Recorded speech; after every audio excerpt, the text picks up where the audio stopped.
Hello students. Previously we have studied about drugs acting on eye, that is drug used in glaucoma, clinical terms or clinical forms of glaucoma, what is mydriatics, what is miotic, spasm of accommodation, paralysis of accommodation, etc. Now starts with skeletal muscle relaxant. Skeletal muscle relaxants are drugs that act peripherally at a neuromuscular junction to reduce muscle tone. Depending upon mechanism of action, there are two types. Skeletal muscle relaxant are drugs that act peripherally at a neuromuscular junction. Neuron आणि muscle जिथे एकत्र येतात त्या जंक्शनला neuromuscular junction असं म्हटलं जातं. Neuromuscular जंक्शनमध्ये skeletal muscle रिलॅक्संट हे ॲक्ट होतात to reduce muscle tone. Skeletal muscle relaxant काय करतात, कॉन्ट्रॅक्शनला इनहिबिट करतात, म्हणजेच त्या मसल्सचं रिलॅक्सेशन करतात. Depending upon mechanism of action there are two types. First is peripheral skeletal muscle relaxant, second is centrally skeletal muscle relaxant. First, peripherally skeletal muscle relaxant. It causes muscle paralysis with loss of voluntary movement. या कंडिशनमध्ये peripherally skeletal muscle relaxant काय करतात, it causes muscle paralysis. Muscle relax होते, मसलचं paralysis होतं with loss of voluntary movement.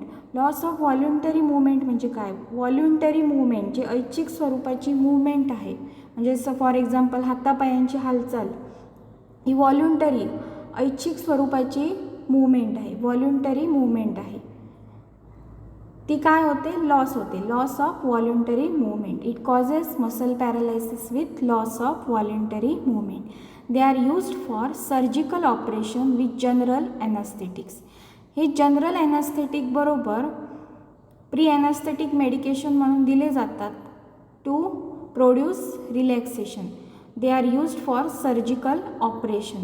मग surgical ऑपरेशनसाठी relaxation का गरजेचं आहे, तर व्हॉल्युंटरी मूवमेंट ही त्याची लॉस झाली पाहिजे, किंवा ॲट द टाईम ऑफ सर्जरीच्या वेळी कोणतीही मसलचं कॉन्ट्रॅक्शन होता कामा नये, म्हणून ते जे peripherally skeletal muscle relaxant drugs आहेत ते at the time of surgery pre anaesthetic medication म्हणून जनरल ॲनास्थेटिक बरोबर दिले जातात. Next, centrally skeletal muscle relaxant decrease muscle tone without loss of voluntary movement.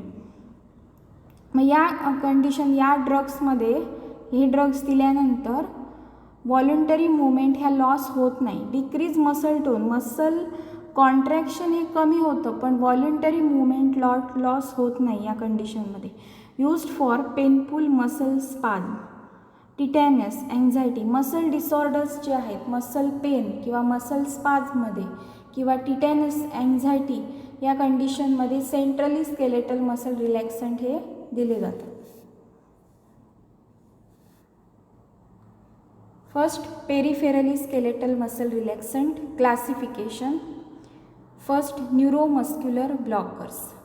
त्याच्यामध्ये ए आहे non depolarizing competitive blocker. Non depolarizing means what, depolarization ह्याच्यामध्ये होत नाही. Depolarization म्हणजे ॲक्टिवेशन ऑफ सेल. जेव्हा सोडियम आयन हे सोडियम चॅनलमार्फत सेलमध्ये जातात तेव्हा ती सेल डिपोलराइज होते, म्हणजेच ॲक्टिवेट होते, त्याला म्हटलं जातं डिपोलरायझेशन.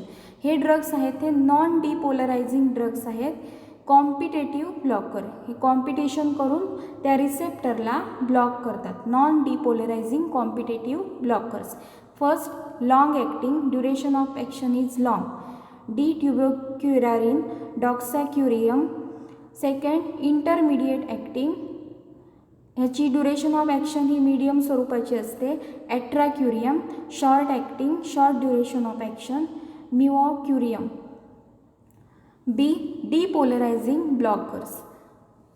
डिपोलरायझिंग ब्लॉकर्स काय करतात, हे डिपोलरायझेशन करतात. डिपोलरायझेशन म्हणजे सेल ॲक्टिवेट होते या कंडिशनमध्ये सेल ॲक्टिवेट होते, सेलचं डिपोलरायझेशन होतं, म्हणजेच मसलचं डिपोलरायझेशन होतं. Depolarizing blockers example succinyl choline, decamethonium. Second, direct acting agent dantrolene, sodium quinine. इथे या फोटोमध्ये तुम्हाला एक्झाम्पल्स दिले आहेत. Atracurium injection, tubocurarine injection.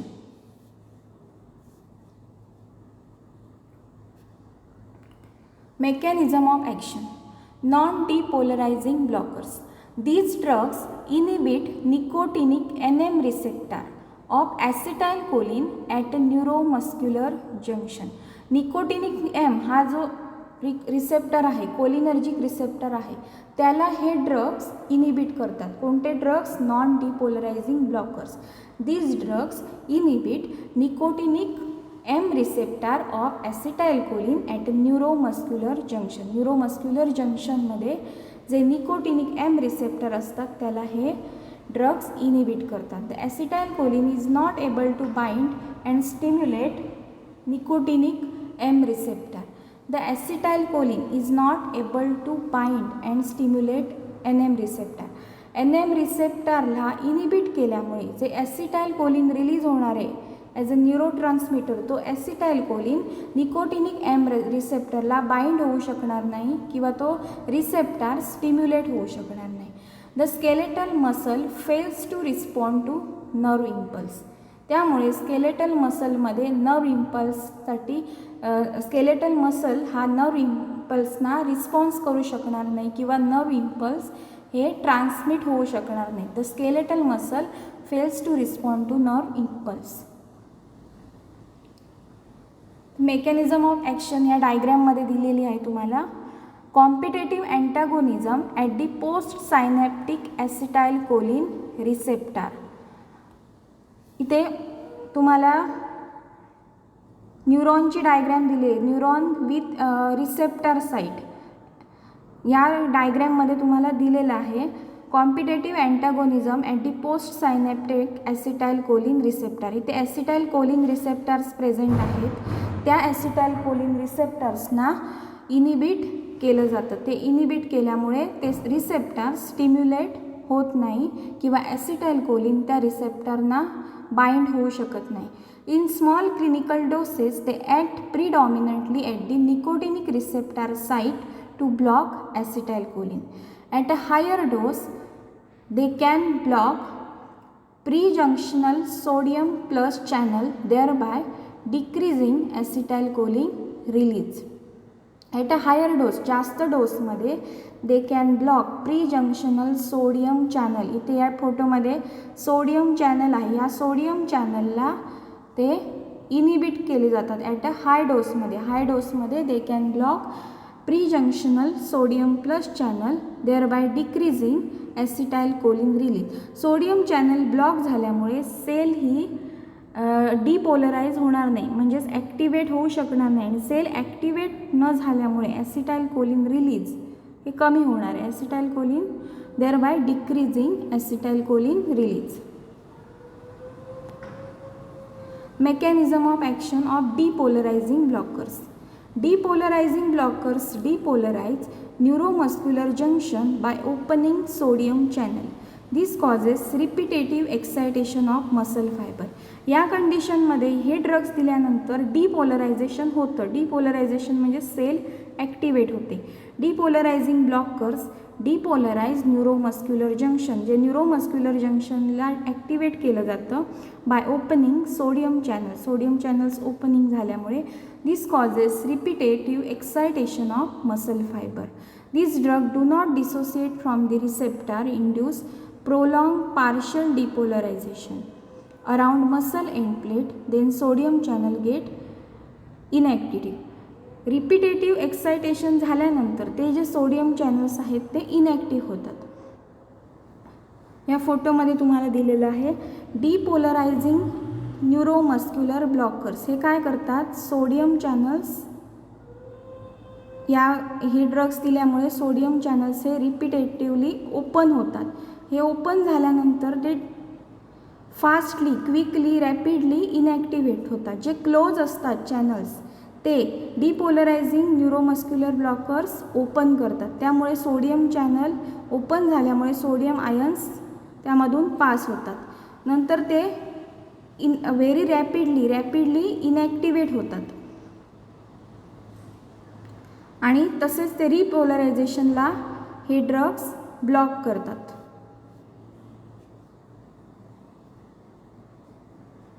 Centrally skeletal muscle relaxant.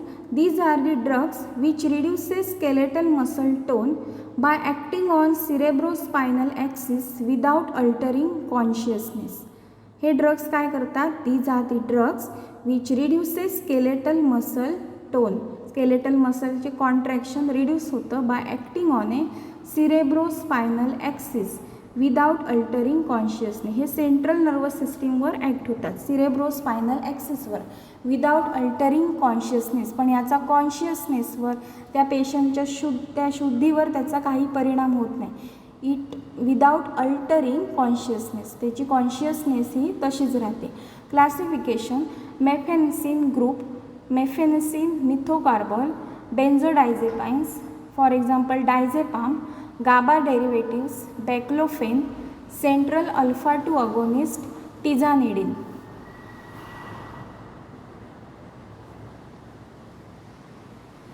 Mechanism of action of GABA derivatives. Baclofen is agonist of GABA B receptor and opens potassium channel and causes repolarization of muscle membrane. Its site is spinal cord. GABA derivatives. GABA हा receptor inhibitory receptor आहे, तो सेलला depress करतो. Baclofen is agonist of GABA B receptor. GABA हा inhibitory receptor असल्यामुळे बॅक्लोफेन हा त्याचा agonist आहे, त्यामुळे तो सुद्धा इनिबिटरी रिस्पॉन्स दाखवणार, सेलला डिप्रेस करणार. Baclofen is agonist of GABA B receptor and opens potassium channel. हा ड्रग काय करतो? पोटॅशियम चॅनल ओपन्स करतो आणि it causes repolarization of muscle membrane. Repolarization म्हणजे सेल ही डिॲक्टिवेट होते. पोटॅशियम चॅनल ओपन झाल्यामुळे सेल डिॲक्टिवेट होते. It site is spinal cord. Spinal कॉर्डमध्ये हा ड्रग ॲक्ट होतो. Baclofen is agonist of GABA B receptor and opens potassium channel and causes repolarization of muscle membrane. बॅक्लोफेन हा गाबा रिसेप्टरचा गाबा बीचा agonist आहे, म्हणजे त्याच्या सिमिलर ॲक्शन प्रोड्यूस करतो अँड ओपन्स पोटॅशियम चॅनल. त्यामुळे तो काय करतो? पोटॅशियम चॅनल ओपन्स करतो. पोटॅशियम चॅनल ओपन झाल्यामुळे रिपोलरायझेशन होतं. रिपोलरायझेशन म्हणजे सेल किंवा मसल हा डिॲक्टिवेट होतो. रिपोलरायझेशन ऑफ मसल मेम्ब्रेन डिॲक्टिवेट होते. Its site is spinal cord. Central alpha 2 agonist. Tizanidine inhibit release of excitatory neurotransmitters like aspartate or glutamate. Tizanidine, it inhibits release of excitatory neurotransmitter like aspartate and glutamate. aspartate आणि ग्लुटामेन हे एक्सायटेटरी neurotransmitter आहे. एक्सायटेटरी neurotransmitter म्हणजे हे neurotransmitter सेलला किंवा मसलला stimulate करतात, नर्व्सना stimulate करतात. या stimulate करणाऱ्या अस्पार्टेट आणि ग्लुटामेट या न्यूरोट्रान्समीटरना सेंट्रल अल्फा 2 अगॉनिस्ट इनिबिट करतात. फॉर एक्झाम्पल टिझानिडिन हा ड्रग त्या अस्पार्टेट आणि ग्लुटामेटला इनिबिट करतो. It may facilitate inhibitory neurotransmitter glycine well. पण हा जो काही ग्लायसिन न्यूरोट्रान्समीटर आहे इनिबिटरी न्यूरोट्रान्समीटर आहे, जो सेल किंवा नर्व्सना डिप्रेस करतो, ज्याची ॲक्शन डिप्रेसंट ॲक्शन आहे. It may facilitate inhibitory neurotransmitter glycine well. म्हणजे त्या ग्लायसिनला हे सेंट्रल अल्फा 2 अगोनिस्ट आहेत ते फॅसिलिटेट करतात किंवा स्टिम्युलेट करतात.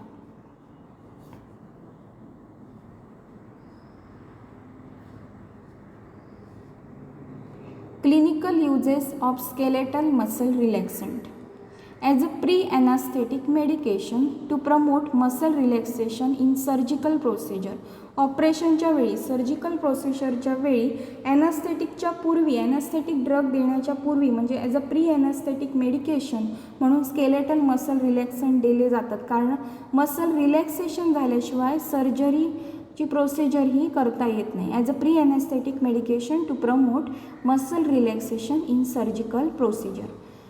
Tetanus and status epilepticus. Tetanus या डिसीजमध्ये आणि स्टेटस इपिलेप्टिकस हा इपिलेप्सीचा डिसीज आहे, टाईप आहे, इपिलेप्टिक डिसीज आहे. याच्या ट्रीटमेंटसाठी स्केलेटल मसल रिलॅक्संट दिले जातात. Acute muscle pain in treatment of neurological disease that is nerve disease, nerve cell disease. Orthopaedic surgery जी हाडांची सर्जरी आहे, ऑर्थोपेडिक सर्जरीमध्ये स्केलेटल मसल दिले जातात. So these are the clinical uses of skeletal muscle relaxant. So here second chapter, that is drug acting on autonomous nervous system, is completed. In next lecture we have to start with third chapter, that is drugs acting on central nervous system. Thank you.